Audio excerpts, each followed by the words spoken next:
from its labor pains as it gives birth to itself.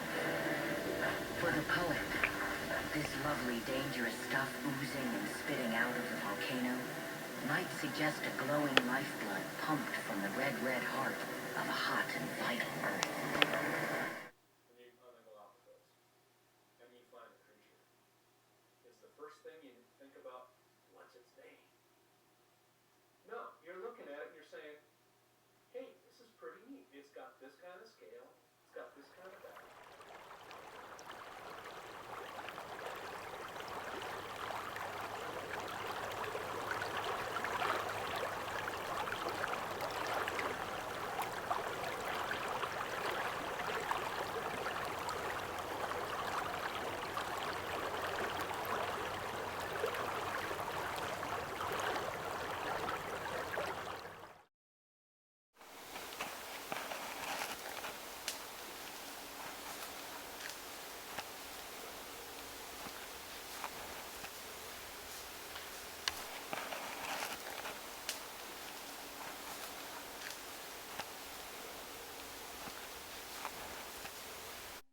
Over the course of so many years, so much evidence and so many things happened. And I have that, I carry that with me. I have that with me. And I want to give that to people. I'm like, this is mind-blowing. Shit, I want to give this to you. I really want to, but you can't. Okay, so we found the grave. I know that before we left, I had said, at least I remember saying, this is 20 years ago, remember, yeah. Said, wouldn't it be crazy if the grave was gone tomorrow? Yeah, so we left. This thing just appeared in the course of a few hours. We were just here. It wasn't here. It's night. It's dark now. It's here. Wouldn't it be crazy if it was gone tomorrow? Yeah. I mean, the fact that it was there was crazy enough, but the fact that it actually was gone the next day was even more fucking crazy.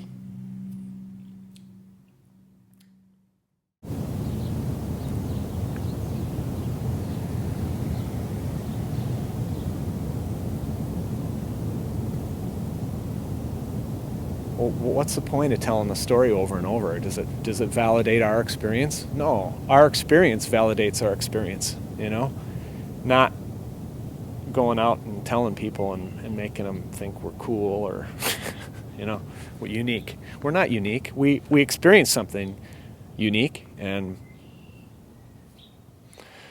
that's...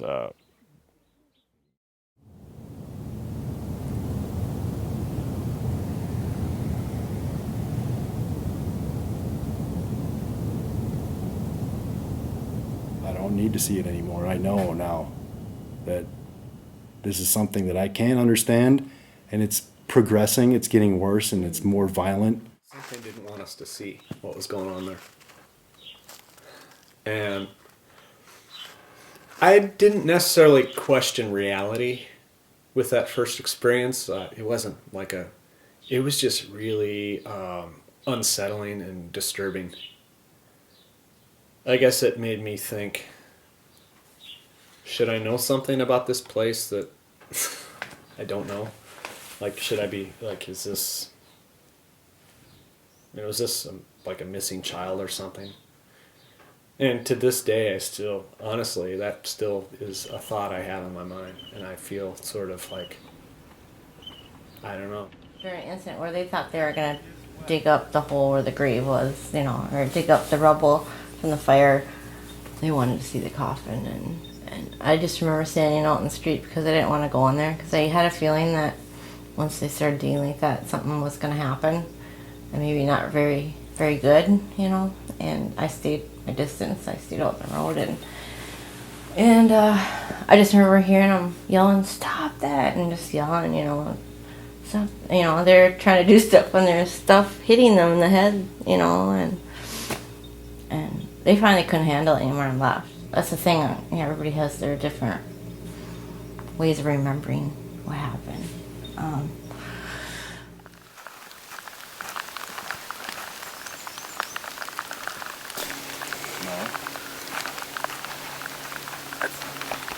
really neat. Yeah, that's pretty cool. We found that. You want it? Sure.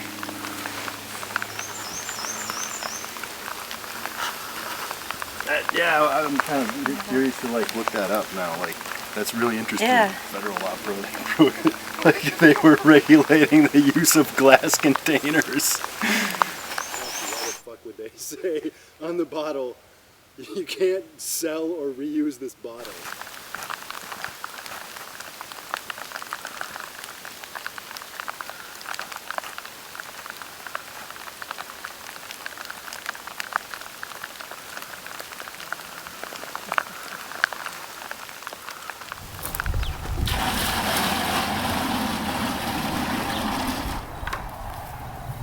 Thirsty? There you go.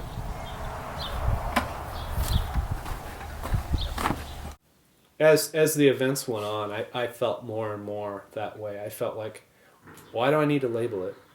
It's not something I've experienced. You know, it's like, well, this is a stretch. But let's say you're Darwin, right? And you're on the Galapagos, and you find a creature. Is the first thing you think about, what's its name?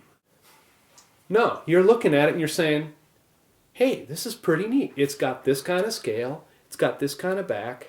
You know, oh, it's a turtle, but it's not quite. You know, it doesn't swim. You know, it likes to walk around. And, oh, there's different kinds of those. You know, so it's just not that important. And those terms are so generic and so, you know, cliche. So that's why I avoid it. There are experiences that are really very subjective, and you can't, you know, there's no way to relate to them. Like, I feel hot, I feel cold, whatever. This thing is moving shit in the physical world in front of our eyes.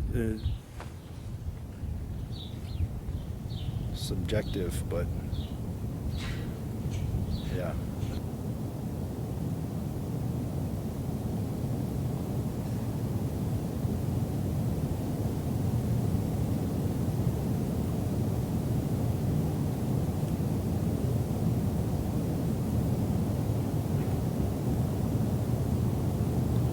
Well, I think there maybe is a truth or some basic truths, but culture is not one of them, because culture, as I said, doesn't present itself as one way of looking at things. It's like, this is the way it is.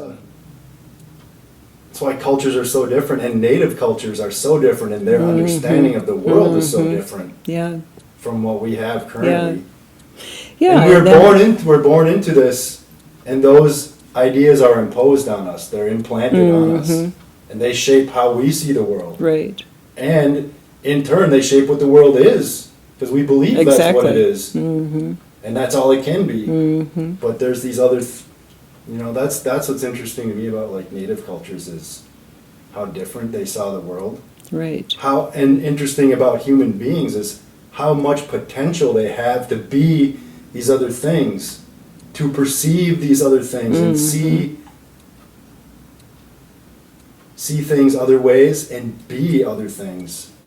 And I don't know when you ask me like, well, what is the point where you reconcile that this is supernatural? And because you can't believe it as you know, like how you know how the world works, and that can't happen. You just can't believe it, even though you're seeing it happen. And I don't know when that happened. Like, when did I reconcile that this is supernatural?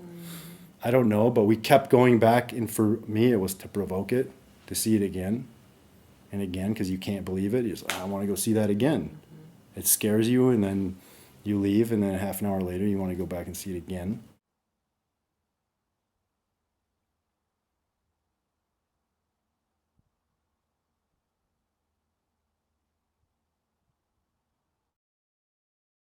I mean, when we first got there, we're looking around, and like I said, we had gotten a really good feel for the lay of this property, where everything was, and you know, I could use trees as landmarks, whatever. I knew where everything, good feel. So when we first got there, and the grave wasn't where it should have been, both Joe and I were like, "Fuck, were we someplace else?" I mean, it really flipped a reality switch. It was like, what? It really made us question our reality. And so we started looking around more. And then, I mean, we knew exactly where it should have been. It was about 10 feet away from the foundation in between these two trees.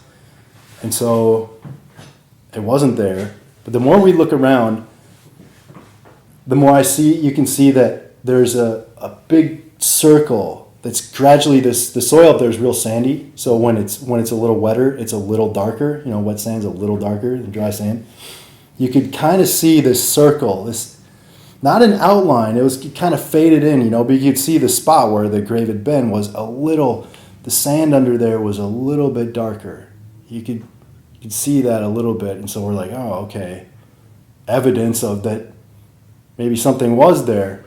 But the thing about the camouflage that happened was, like you said, the pine forest. So there's a layer of pine needles on the forest floor.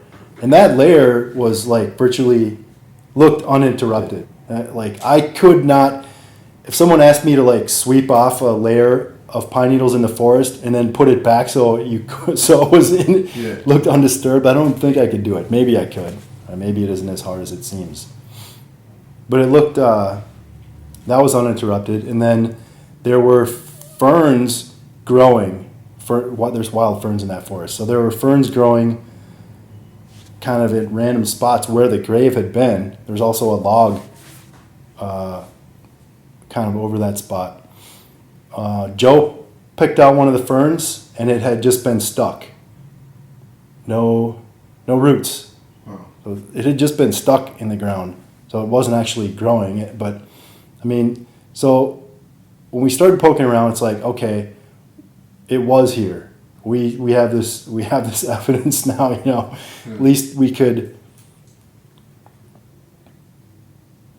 have to question our sanity to the point where it's like, well, shit, were we somewhere else in the woods? Was this a dream? Did this actually happen? There was evidence that it was there.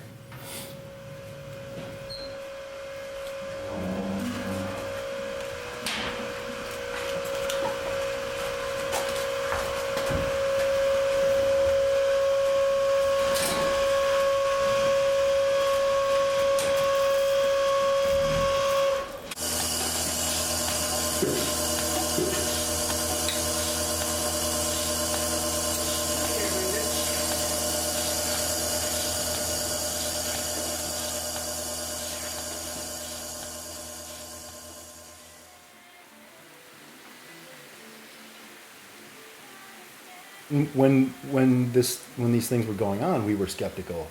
I was skeptical. I'm trying to exploring it, trying to explain it, trying to find out what's happening. And it took 3 years to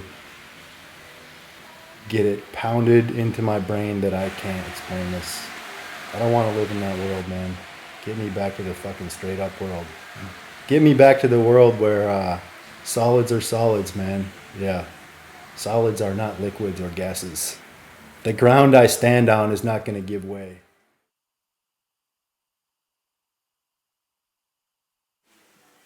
I was there actually one night when Brian and his friend were playing it up. And your mom happened to be in there in the cabin, because your mom would never experienced anything firsthand either. There's another quality.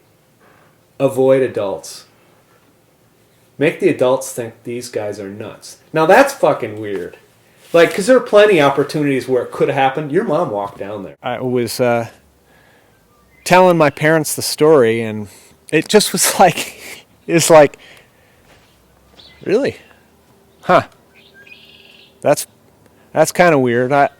It was totally disbelief. It was, and from my perspective, they just didn't want to hear it. They didn't want this experience to be anything that could be real.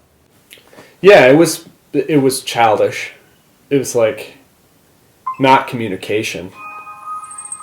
I mean, having rocks thrown around is just like, it's like shouting, you know. It's not language.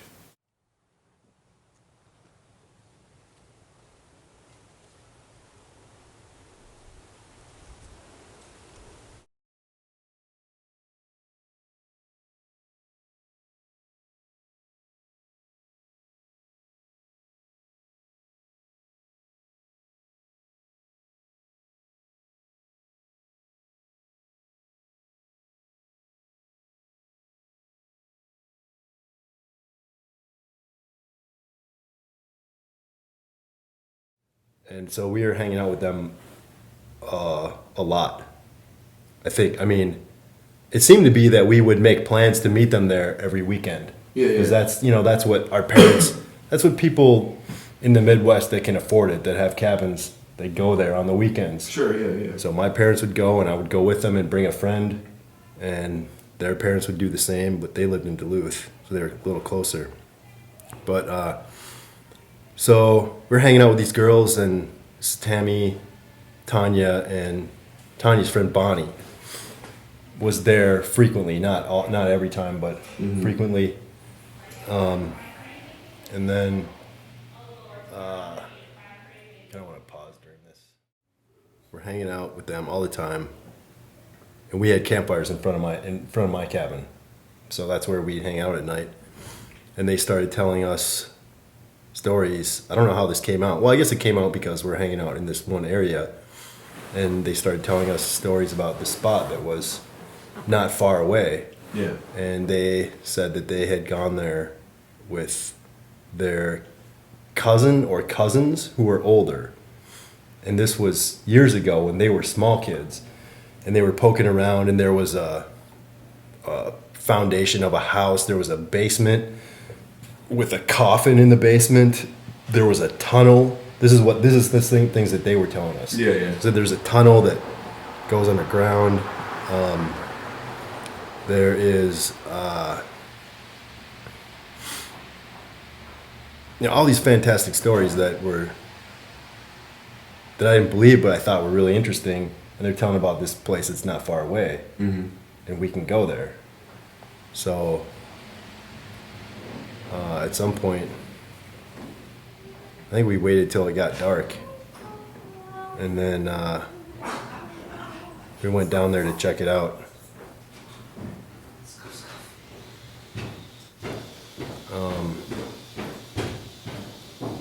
I don't remember exactly, but I think that first night, nothing. We just looked around. Yeah. And didn't really see much. We couldn't see much because it was dark. We had these weak flashlights. And but it was interesting enough that we decided to go down there during the day, because this is someplace new that I never knew was there. Right. And Is it a mundane place or just different? Interesting. It's interesting because there's this foundation, this collapse filled with junk, and there's all this. It's a old homestead, all these glass bottles and old cans and old collapsed outhouse and Yeah. stuff that people left laying around, and I didn't know it was there, and it was interesting just to poke around. Yeah.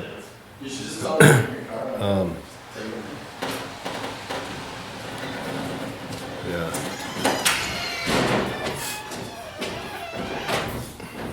You guys are just kids doing kid shit. Pretty much. Pretty much. This is a bad place for this.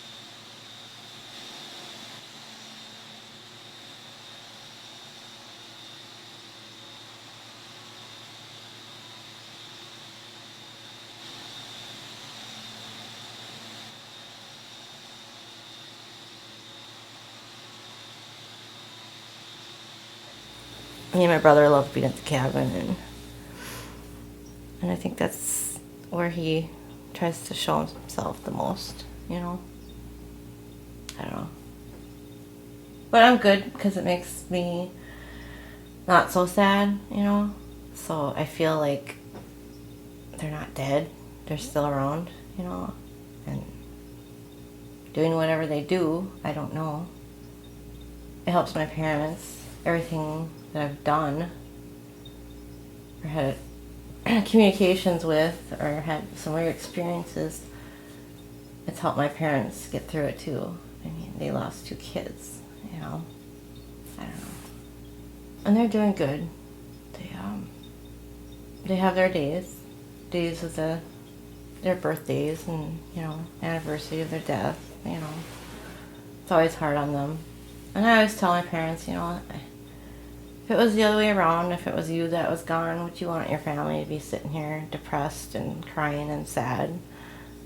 You know, be happy, you know, live your life the best, and they understand. I mean, that's all I can say. I mean, and that's what I do. I mean, of course I'm sad sometimes, you know. I wish that I had my sister or brother around for certain things in my life, you know, and they're not. And kind of feel alone that way, I guess. But in some sense, I don't, because they're coming through spiritually. I just had my birthday in December, and the day before my birthday, I seen Tanya walk by the bathroom. You know, I mean, it's just out of the blue. Just, wow. And then a few days later, my birthday's on the 8th, my dad's is on the 10th, and then a couple days later, after my dad's birthday, my dad saw her in the same area. And he thought it was me, because we both have blonde hair. You know, he thought I was just going to do my hair or something, and I walked in from the outside, and he looked at me like he saw a ghost, because he said, "You were just in the bathroom." I'm like, "No, I wasn't." And it clicked in his head that it was Tanya. There was nobody else in the house but my mom. You know, my mom doesn't look like her at all.